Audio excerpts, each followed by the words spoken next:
My name is Caroline Marshall. When I opened my eyes again, sunlight was streaming through the living room's floor-to-ceiling windows. The familiar sofa, the familiar coffee table, and the book on it that I just finished reading yesterday, everything is exactly like an ordinary afternoon I remember.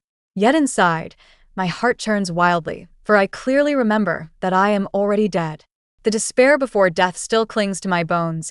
The agony of being poisoned, as if my organs were burning alive, is no illusion.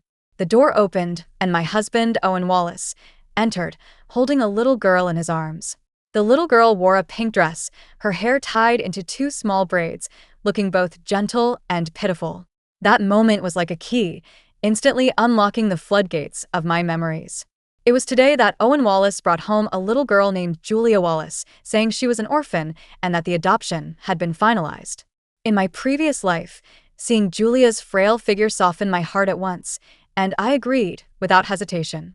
But now, I fix my gaze firmly on Julia's eyes. She wasn't as innocent as she seemed on the surface. Her eyes concealed a darkness beyond her years, with a faint, almost imperceptible threat of hatred, staring straight at me. A chill ran down my spine. How had I failed to notice this in my previous life? Owen Wallace placed Julia on the ground, then came over to wrap his arm around my shoulders, his voice so tender it seemed to drip with warmth. Caroline, Julia is pitiable. From now on, let's be her parents and take good care of her, okay? His eyes were sincere, his tone full of hope, just like in my past life. Only now do I truly grasp how masterful Owen Wallace's skill at lying is. He deceived me for all these years, making me believe I had married a gentle and considerate husband.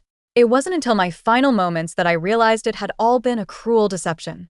In my previous life, ever since Julia Wallace came, strange things began happening in the house. My wedding ring was inexplicably stained with blood. The wedding photos hanging on the bedroom wall were slashed with a knife, and my face was wounded by a deep cut. I thought it was an accident, but my health kept declining. I was constantly dizzy and weak, and no matter how many hospital tests I underwent, they couldn't find any cause.